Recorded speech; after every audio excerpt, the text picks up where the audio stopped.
Bonjour Yael Braun-Pivet. Bonjour. Interrogé par Sud Radio hier sur les conséquences du séisme au Maroc et la politique africaine de la France, Bruno Retailleau, le patron du groupe LR au Sénat, a déclaré « La colonisation, c'est bien entendu des heures qui ont été noires, mais c'est aussi des heures qui ont été belles avec des mains tendues ». Est-ce qu'un parlementaire français peut dire ça ? Écoutez, la colonisation, c'est une histoire de domination. C'est une emprise sur la liberté des peuples à disposer d'eux-mêmes. Et je ne vois pas comment, en privant des peuples de leur liberté, on peut avoir une belle histoire. Donc non, ce ne sont pas des propos que j'approuve.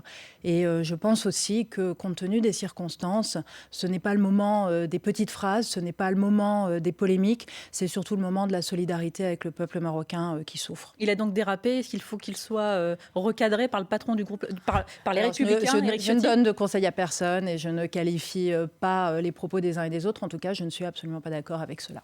L'actualité, Yael Braun-Pivet, c'est bien sûr toujours la question du pouvoir d'achat et notamment les carburants qui frôlent les 2 € le litre à la pompe. Total Énergie, plusieurs grandes chaînes aussi de supermarchés comme Intermarché, Système U annoncent des remises. Qu'est-ce que vous dites, vous ? C'est la moindre des choses ? Non, je salue cet effort, c'est important.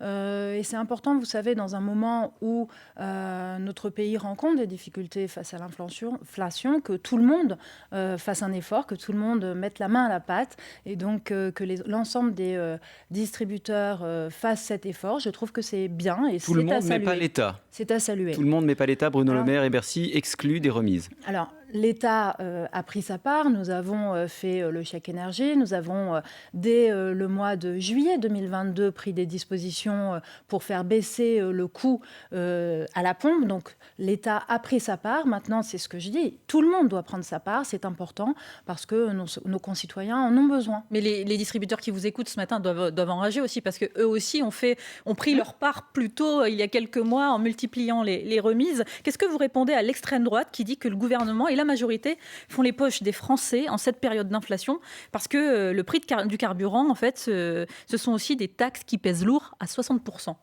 Oui, mais vous savez, j'ai entendu leur proposition qui était de baisser les taxes, justement, et une proposition qui coûterait 12 milliards d'euros au budget. Qui payerait ces 12 milliards d'euros ? Les Français. Les Français. Le budget de l'État, ce n'est pas quelque chose de désincarné qui est étranger à la population. Et donc, lorsque l'on ponctionne et qu'on augmente les dépenses de l'État, on augmente les dépenses des Français.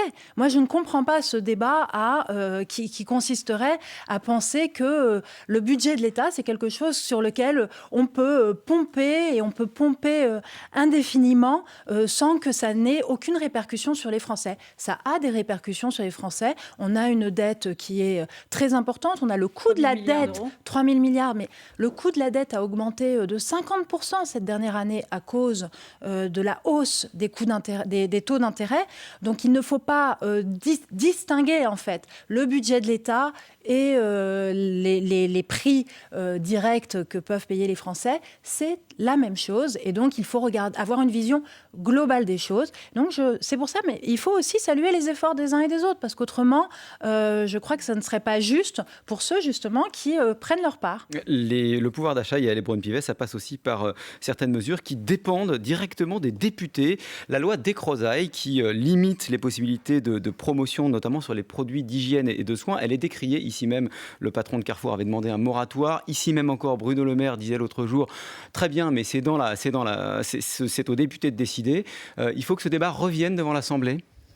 Alors vous savez, à l'Assemblée nationale, cette loi Descrozaille a été adoptée, je crois, à une quasi-unanimité ou unanimité, et il y a quelques mois. Moi, je ne suis pas de celles qui veulent défaire ce que l'on vient de faire. Mais la situation peut avoir évolué entre-temps. Oui, elle peut avoir évolué, mais là, je pense qu'il est trop tôt.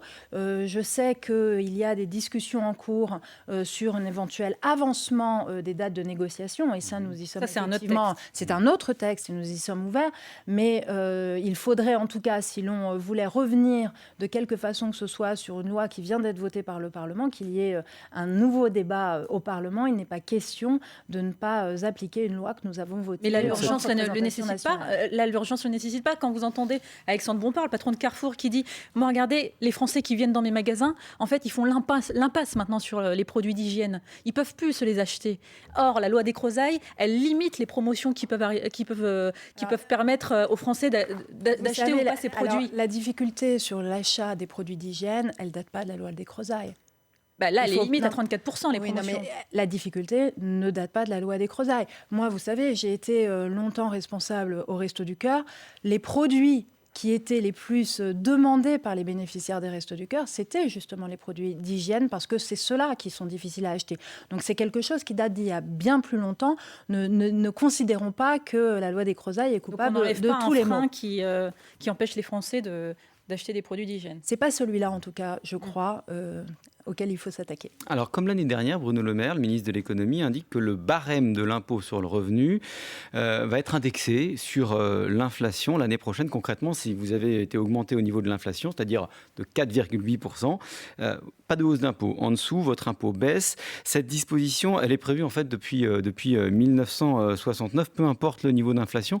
Pourquoi est-ce qu'on présente toujours ces mesures comme des mesures nouvelles alors qu'on ne fait qu'appliquer la loi qui existe ? Je ne sais pas si c'est présenter cela comme des mesures nouvelles ou simplement détailler l'ensemble des dispositions qui sont prises pour soutenir le pouvoir d'achat de nos compatriotes et donc que ceux-ci puissent avoir une vision globale.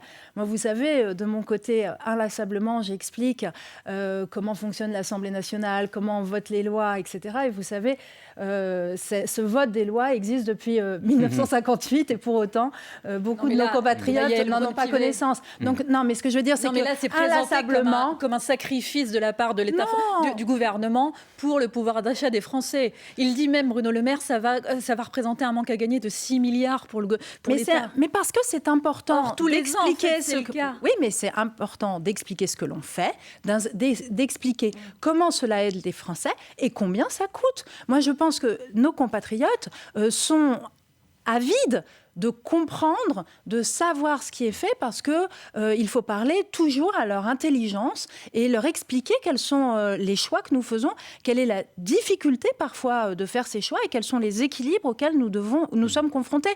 Moi, c'est ça que je veux faire en faisant de la politique. Et donc, oui, c'est important toujours d'expliquer telle et telle mesure et de montrer surtout la globalité, parce qu'il y a de la cohérence dans ce budget. On va continuer de le faire. On va parler de ce budget qui ne sera pas simple à adopter d'ailleurs avec vous, Yaël Braun-Pivet, présidente de l'Assemblée nationale, invité de France Info. Ce sera juste après le fil info à 8h41. Sophie Echen. À Bordeaux, le client d'un bar est mort après avoir contracté le botulisme, maladie neurologique rare mais potentiellement grave.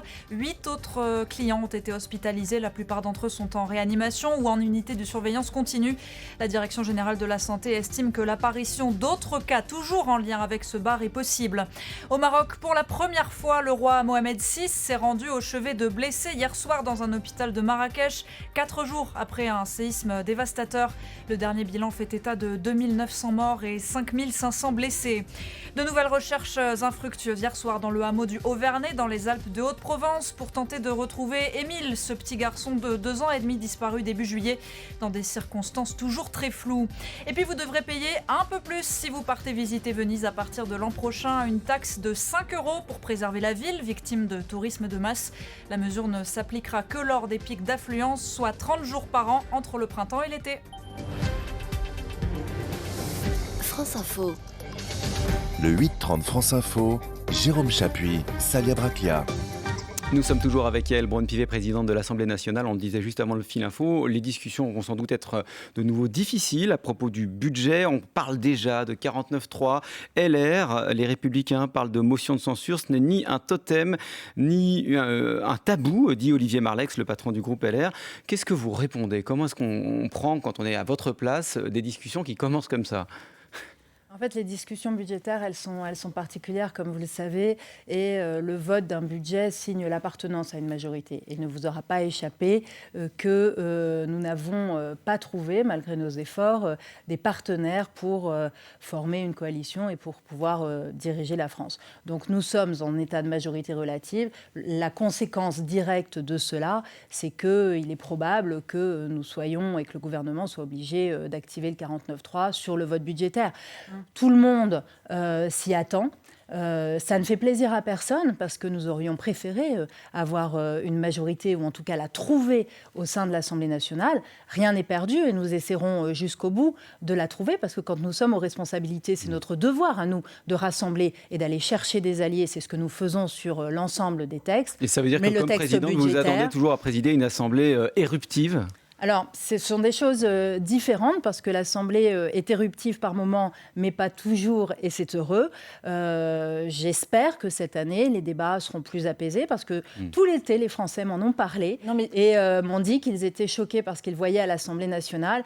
Et donc, j'espère et j'appelle collectivement à un sursaut pour que nous puissions débattre, parfois exprimer des positions qui sont très antagonistes, mais toujours dans le respect de nos concitoyens, parce que l'image a un impact fort sur ce que nos concitoyens pensent de leur démocratie et de leurs élus. Surtout, Yaël Braun-Pivet, que vous risquez la motion de censure. Les LR vous préviennent. 49.3, on dégaine une motion de censure. On sait, en tout cas, on y participe aussi. Mais écoutez, nous verrons bien. Mais le risque, du gouvernement. Mais le risque, c'est un risque constitutionnel. À chaque fois que la Première ministre déclenche le 49.3, les parlementaires ont des délais dans lesquels ils peuvent déposer une motion de censure. C'est la Constitution, donc c'est le strict respect. Un risque à maintenant. prendre. Mais de toute façon, nous n'avons pas le choix parce que la France a besoin d'un budget. Les fonctionnaires ont besoin d'être payés et ce budget signe des grands engagements que nous avons pris. 7 milliards sur la transition écologique, 4 milliards sur l'école, 3 milliards sur nos armées. Nous en avons besoin dans un contexte international qui se dégrade. Dit la droite. Donc il y a des économies, nous pourrons et il faut que nous continuions à discuter avec chacun sur ce budget. Mais c'est un budget important qui marque des investissements profonds que l'Assemblée nationale a voté. Les éléments que je viens de vous donner découlent directement de textes que nous venons de voter lors de cette session. Yaël Braun-Pivet, il y a le budget, mais il y a aussi le texte sur l'immigration. Il arrive dans quelques semaines au Parlement. Et le point noir, c'est l'article 3, la régularisation des travailleurs sans papier. La droite, là encore, s'y oppose fermement. Est-ce qu'il faut retirer cette proposition ? Non, il ne faut pas la retirer. Elle participe de l'équilibre du texte et elle correspond surtout à nos valeurs. Vous savez, moi, depuis que je fais de la politique, on parle beaucoup de la valeur travail. Et cette disposition vise justement les personnes en situation irrégulière, étrangère, qui travaillent sur notre territoire, qui s'intègrent, qui participent à la vie collective de la nation. Et celle-là, nous en avons besoin. Mais les employeurs nous disent qu'ils en ont besoin. Les restaurateurs en ont besoin. Les agriculteurs en ont besoin pour faire les récoltes. Moi, je l'entends tous les ans dans ma circonscription, dans la plaine maraîchère de Montesson. Et donc, nous avons besoin de ces personnes. L'équilibre est là. Pourquoi vous n'avez pas signé la tribune transpartisane qui a été publiée notamment par une partie de députés Renaissance qui se sont alliés avec des députés de la NUPES ? Pourquoi vous ne l'avez pas signée, cette tribune, si vous êtes pour ? Alors, pour vous dire que je ne signe jamais de tribune parce que je considère que, compte tenu de la fonction qui est la mienne, je n'ai pas à m'associer à telle ou telle tribune lancée par des parlementaires. Et la position que je vous décris est la position que j'ai depuis toujours sur l'article 3, que j'ai toujours exprimée parce que moi, en politique, j'ai de la constance. Et sur l'immigration, que pensez-vous de l'idée d'un référendum ? Alors aujourd'hui, il n'est pas possible. Et moi, je trouve que l'hypothèse de modifier la Constitution pour pouvoir faire un référendum sur l'immigration n'est pas une bonne chose. En tout cas, je pense que, tant qu'à faire, faisons d'ores et déjà un référendum sur un sujet qu'il est possible de faire. Mais le président Emmanuel Macron, dans sa réponse aux partis politiques après ses rencontres à Saint-Denis, ne semble pas fermer la porte, lui. Non, il faut regarder la question du référendum, donc modifier l'article 11 de la Constitution, et ça, j'y suis favorable. Mais ce que je dis, c'est que n'attendons pas de modifier éventuellement cet article 11 de la Constitution qui ouvrirait le champ du référendum pour pouvoir procéder à un référendum. Il y a déjà tant de sujets sur lesquels nous pouvons procéder aujourd'hui à un référendum. Justement, l'un des sujets, c'est celui de la fin de vie qui peut être soumis à référendum. En tout cas, vous le souhaitez pour poser quelle question ? Moi, j'aurais souhaité effectivement soumettre aux Français cette question importante de est-ce que vous souhaitez qu'il y ait une évolution de la législation en matière de fin de vie ? Est-ce que vous voulez qu'on étende les possibilités qui vous sont offertes ? Il y a déjà eu la Convention citoyenne, ça a servi à rien ? Alors, pas du tout. Là, c'est la Convention citoyenne, elle nous a éclairés, mais la Convention citoyenne, c'est 150 citoyens tirés au sort. J'y suis extrêmement favorable. Mais évidemment, ça ne se substitue pas ni au vote des représentants du peuple au Parlement, ni au vote direct par le peuple, par la voie d'un référendum. Mais c'était une étape importante de réflexion. Il faut poursuivre. Moi, je crois que le référendum, vous savez, il a deux intérêts. D'une part, de faire trancher une question par le peuple, mais aussi de créer du débat dans la société. Et je crois qu'aujourd'hui, les Français ont besoin de revivifier leur démocratie et donc avoir des débats de fond et après la possibilité de choisir, c'est pour moi une façon de revivifier cette démocratie. Le projet de loi autorisant l'aide active à mourir devait être présenté à la fin de l'été, mais il a été reporté à cause de la visite du pape à Marseille, prévue les 22 et 23 septembre. Pourquoi avoir fait ça ? Vous demanderez au gouvernement. Moi, c'est le gouvernement qui présente les textes. Moi, ce que je sais, c'est que... Ça veut dire quoi ? Il ne faut pas froisser le pape ? Mais vous leur demanderez, moi je n'ai pas à répondre à ce type de questions. En revanche, une chose est sûre, et c'est ça qui intéresse les Français, c'est que nous devons avancer. Et moi, je souhaite ardemment qu'avant la fin de ce quinquennat, nous ayons en France une législation sur l'aide active à mourir.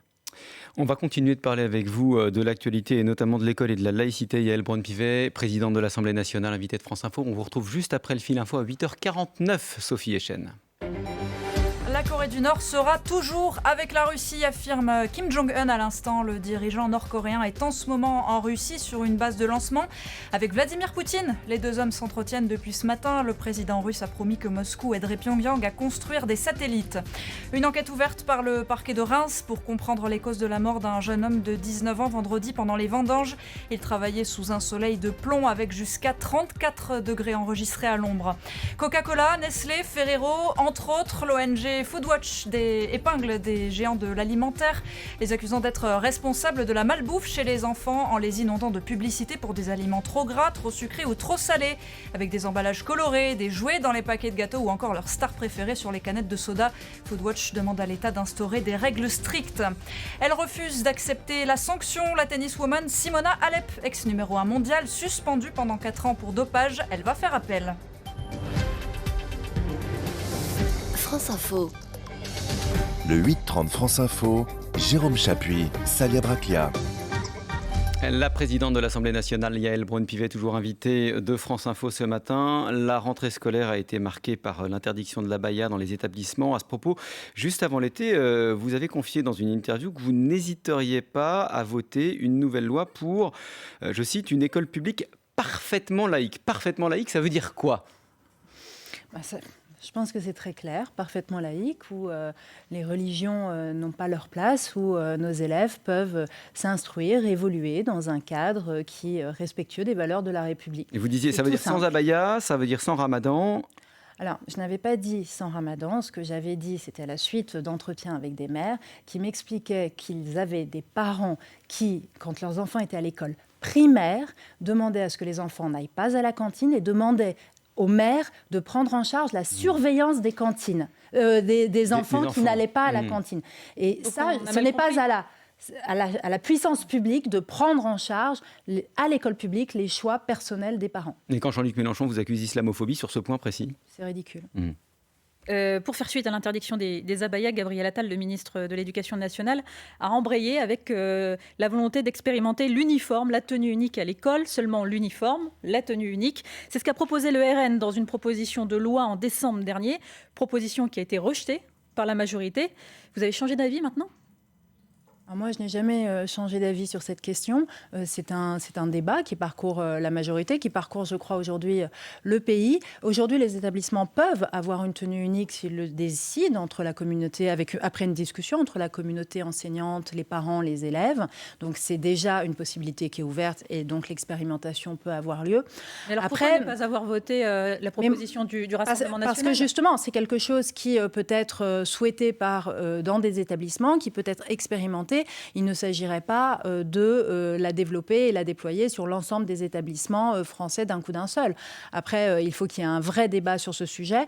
Moi, personnellement, je ne suis pas extrêmement favorable au port de l'uniforme obligatoire et pour tous les enfants. Ce que proposait le RN, c'était même une tenue unique qui était choisie par les établissements, au sein des établissements. Ouais, moi, je suis... on voit pas la différence avec votre proposition, celle de la majorité et celle du RN. Alors écoutez, moi en tout cas, je suis assez convaincue qu'il faut laisser nos jeunes avoir une certaine liberté, une certaine expression de leur personnalité. Moi, je ne rêve pas d'une société uniformisée. Moi, je rêve de construire des esprits libres, des esprits critiques, des esprits qui peuvent se mouvoir dans le monde complexe dans lequel nous vivons.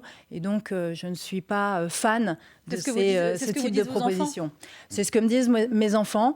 Moi, je vois qu'il faut évidemment une tenue appropriée, une tenue qui respecte justement nos valeurs. Et donc, évidemment, pas d'abaya à l'école, pas de signes religieux ostensibles.